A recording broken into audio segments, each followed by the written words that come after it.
E com a percata de rabicho, vida bicho lampião. Andando pela cadinga, pegando macacamão. Olá pessoal, essa semana agora, gente, fez aniversário do dia que Lampião esteve lá em Juazeiro do Norte. Há uma pequena celeuma, isso foi dia 5 ou dia 4, enfim. Vocês vão assistir agora uma palestra fantástica que eu resumi, tá bem curtinha, com o Dr. Napoleão Tavares, saudoso Dr. Napoleão Tavares. Ele era lá da região do Cariri, conheceu muita gente que presenciou aqueles dias que Lampião esteve lá em Juazeiro. Vamos assistir e no final eu tenho uma notícia aí para dar para vocês. Vamos lá, valeu! Neste dia também Lampião mandou contratar violeiros e sanfoneiros para assinalar sua presença em Juazeiro como tropa do governo, com uma grande festa.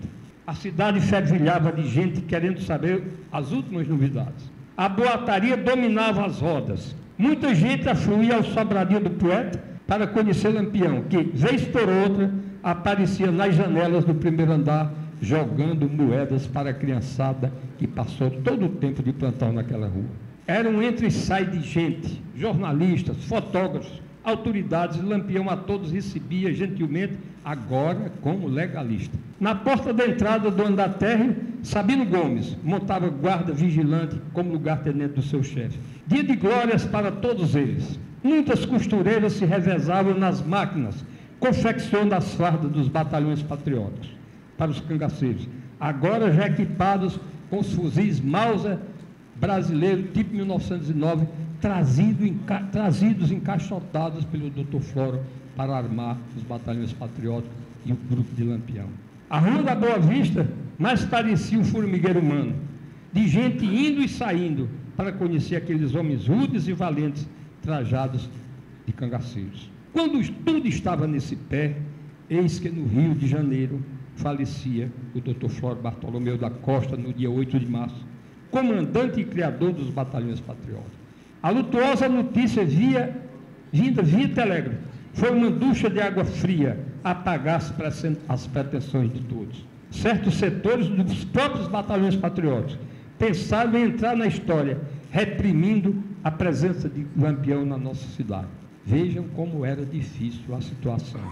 Eu acho que naquele dia Padre Cícero envelheceu 10 anos. Aí, mais uma vez, entrou a autoridade moral do Padre Cícero, exibindo para Lampião o telegrama com a notícia da morte do Dr. Floro, e exigindo a sua imediata retirada da cidade, dia 9 de terça-feira, dizendo-lhe: veja, Juazeiro está de luto, e você não pode dar a grande festa programada.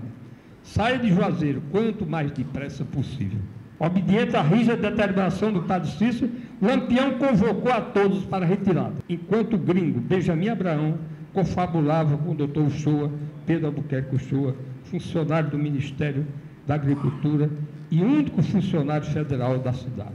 A esta altura, o Padre Cícero mandava 41 rosários para serem entregues aos cangaceiros. A confusão era geral.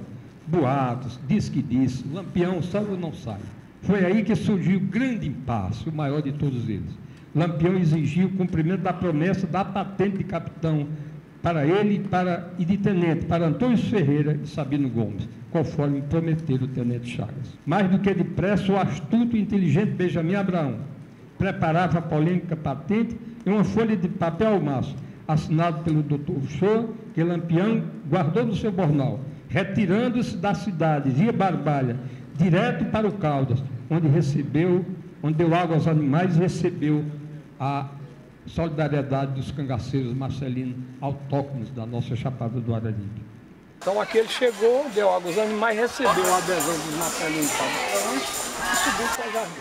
Ainda bem que ele deu de beber os animais, que eram os animais de Coronel Né Rosé. Lampião rumou para o jardim, pernetou como legalista, sendo hóspede do prefeito José Caminha de Enxerto Gunim, Coronel do Dé, que ainda conheci de perto nos anos 40. No dia seguinte, pediu ao ferreiro Zusa de Barros e seu filho Juvencio de Barros, que ainda conheci na década de 40, para serrar os canos dos fuzis recebidos em Juazeiro, que eram incômodos para quem andava dentro da mata, sem pensar, sem saber que os fuzis com os canos cerrados perdiam parte da sua potência. Em seguida, rumou para o sertão de Pernambuco. Parece-me que pela fazenda Emas, vizinhos ao Mandacaru do meu avô, Rosendo. Nos sertões, uma grande decepção. Continuou a ser hostilizado pela polícia. Até que na fazenda Barrinha, Cabrobó, do coronel Pedro da Luz, este disse a Lampião: Lampião, essa sua patente não vale nada, só vale alguma coisa em Juazeiro, e isto mesmo se o padre Cícero estiver lá. Tremenda decepção para o rei Vesgo do Cangaço. Apesar de tudo isso, enquanto viveu, Lampião exigiu de todos o tratamento de capitão. E não se diga que a patente foi um blefe passado em Lampião pelos patriotas. Lampião foi enganado por sua ignorância, já que todos sabiam que tais patentes eram virtuais, apenas de boca, não oficiais, e só teriam a validade enquanto os batalhões patrióticos funcionassem. E os batalhões patrióticos seriam dissolvidos com a dissolução da coluna Prestes. Repito, Lampião não foi enganado de Juazeiro, como a maioria diz. Enganou-se. Aliás, é bom que se diga que todas as patentes dos batalhões patrióticos foram virtuais, orais, e só de Lampião foi escrita, por exigência dele, para mostrá-la nos sertões. Portanto, teve ele até um tratamento diferenciado. Por outro lado, o doutor Pedro de Albuquerque Uchoa entrou na polêmica trama da patente por uma brincadeira, falastrão que era. Ele e Júlio Gomes, dos batalhões patrióticos, eram notórios desafetos. E certa vez, Pedro Albuquerque afirmava jocosamente: se Júlio Gomes é tenente, Lampião poderá ser capitão. O gracejo se espalhou e terminou por conferir a Lampião a patente de capitão. Na sequência dos dias, vinha tenente Chagas, responsável direto pelo convite a Lampião para combater pelo governo dos revoltosos da coluna Prestes, coisa da política de país subdesenvolvido. Neste país, a má política tudo pode. Aliás, o doutor Pedro Albuquerque Uchoa, indo residir em Juazeiro, foi o responsável maior pela peça de protetor de cangaceiro que a história conferiu ao padre Cícero. Extrovertido, falastrão, ele ficou sendo procuradíssimo pela imprensa e pelos pesquisadores do cangaço para detalhar o episódio da patente a Lampião. E sempre afirmava que só fizera tudo aquilo para obedecer ao padre Cícero, para certamente resguardar a sua responsabilidade perante a sua repartição pública. Sobretudo, a sua entrevista ao militar Tato Gueiros, que a colocou em apreciado livro, maculou para sempre a figura do padre Cícero. Daí para cá, todos repetem a mesma versão de livro em livro. Hoje, tantos tempos depois, difícil será apagar essa chama que tem se alastrado como verdadeiro incêndio pelas páginas da história. De tal modo que hoje e aqui quero jogar apenas um caneco d'água no seu braseiro. Se nada conseguir, pelo menos cumprir o meu dever, conforme fez aquele minúsculo beija-flor que tentava apagar o incêndio da floresta carregando água no seu bico. Pelo menos cumpriu o meu dever. E quero finalizar, para não me alongar mais, com as palavras de São Paulo: combati o bom combate, percorri o meu caminho, guardei a minha fé na verdade histórica. Muito obrigado.